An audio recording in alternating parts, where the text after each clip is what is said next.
Our next guest has fought relentlessly against medical cartels' silencing campaign, which is why he invited people like Michelle and actual experts to join him in Florida today. And he's also calling for a grand jury now to investigate any and all wrongdoing in Florida with respect to the COVID-19 vaccines. Joining us now is Florida Governor Ron DeSantis. Governor, it's great to see you tonight. What did you learn today in hearing, again, these voices, many of them suppressed or people ostracized over the last few years? Well, Laura, like anything, I mean, you take an mRNA shot, and the way to view it is, okay, what are the benefits and what are the drawbacks? And it seems like our medical establishment never wanted to be honest with people about the potential drawbacks. And so you showed a clip from Dr. Ladapo down here in Florida and the analysis that he's done with people, particularly young men who've taken the mRNA shots. We, of course, had witnesses talk about their experience. And how are we in a situation? Yes, Florida, we banned vaccine passports almost 2 years ago. We banned the shot mandates for jobs and saved a lot of people's jobs. Nevertheless, throughout our country, you still have hundreds of universities in other states that are still mandating these boosters on these college kids, when any type of cost-benefit analysis would say the benefit from them taking the shot, as you alluded to, it doesn't prevent them from getting infected or spreading it anyways. The benefit is minuscule, but as Joe Ladapo and other studies have shown, there is a risk for doing it. So why can't our medical establishment acknowledge that? Why the deception? Why have they continued to do this for 2 years? I want to read some of the reaction to your move today. New York Magazine's Jonathan Chait said, it's been very, very obvious that Ron DeSantis was courting the anti-vaccine movement. It's a case study in conservative movement's intellectual dysfunction.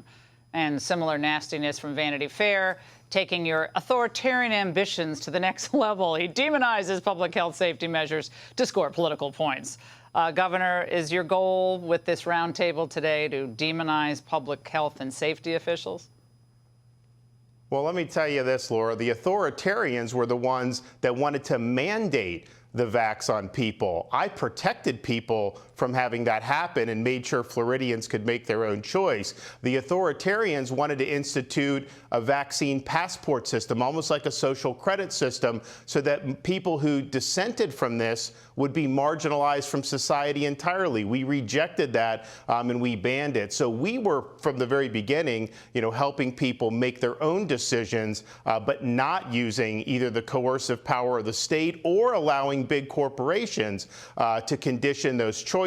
And so, look, at the end of the day, what we're looking for is to provide truth, to provide accurate data, and provide accurate analysis. And we had a great researcher from Denmark. Laura, Denmark does not allow people under 50, unless they have pre-existing conditions, to get the mRNA shots, because they've analyzed it and said that the drawbacks outweigh the benefits. But they've also looked at all-cause mortality, and the researcher found that, yes, in some age groups there was a decline in COVID mortality after taking these, but there was then an increase in other types of mortality. So why have we not seen big declines in excess mortality since these things have been introduced? And so we have now a panel that we've created in Florida that is effectively going to function the way a CDC should function, and basically do evidence-based medicine, take studies seriously that counteract the narrative, and be willing to ask questions and go where the data leads. And Governor, on another issue, today in Washington, the White House was celebrating the president's signing of a national legislation to protect both interracial marriage and non-traditional marriages, gay marriage and the like. There are a lot of religious conservatives and other traditional Americans who are concerned that this will end up being a severe encroachment on religious liberty and religious conscience rights. And I wonder if you might have a reaction to those concerns. Well, I think they're valid concerns. I mean, Laura, was interracial marriage being even debated in this country. Nobody's talking about that.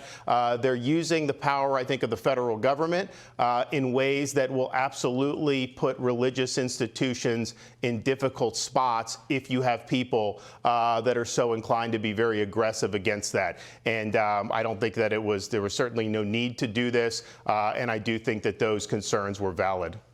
And there's the other issue brewing here, which will affect all the states, which is this omnibus spending bill, which is working its way now through the Senate, with Mitch McConnell looking like he wants to strike a deal with Chuck Schumer. A lot of House Republicans, we're about to talk to one, not happy about this because obviously they're taking over the House in a few weeks, meaning no leverage for the Republicans going forward. I know you're not in Congress anymore, but you have a lot of experience having been a congressman. What would your reaction be if you were still up on Capitol Hill and you just lost all that leverage next year? Well, obviously, they should punt it to the new Congress when we'll have the majority in the House. There'll be more Republican leverage, and they'll be able to hopefully engineer a better outcome than they will being in the minority in both houses right now. Why do you think the Republicans would not want to do that? Kevin McCarthy or whoever will be Speaker. Why do you think?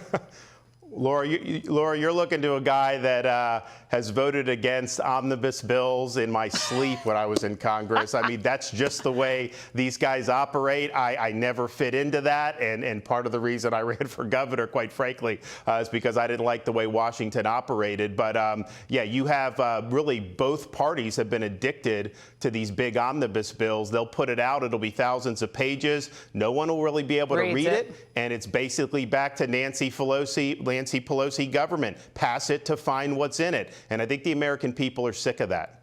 Governor DeSantis, we really enjoyed the roundtable today. Thank you for staying on this issue of COVID accountability. It's great to see you tonight. Hey, Sean Hannity here. Hey, click here to subscribe to Fox News YouTube page and catch our hottest interviews and most compelling analysis. You will not get it anywhere else.